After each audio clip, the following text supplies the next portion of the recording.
Bristol Community College, Mathematics with Dan Avedikian, Math 060, Topics in Developmental Mathematics, Section 1.8, Problem 11. This is Section 1.8, Problem 11. It says Jill gets $60 for her birthday. She spends $3 on candy, $21 on sneakers, and $4 for a Led Zeppelin poster. How much money does she have left? Well, let's start with the $60. And in terms of the candy, she spends $3. So I'll just say this is what's left after candy. And if we want to subtract that.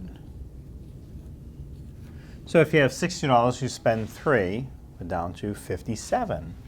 So now let's consider what happens with the sneakers.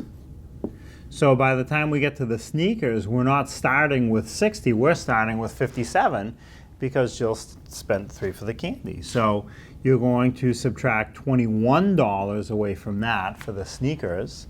So now 7 minus 1 is 6, 5 minus 2 is 3. So after the sneakers, we're down to $36. And then finally there was a poster.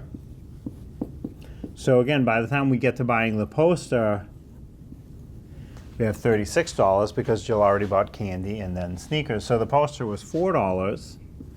Again, we're going to subtract that. That's coming away from the available money. 36 minus 4 is 32. So by the time Jill is done buying herself a few birthday presents with the money that she got, she is down to $32 remaining.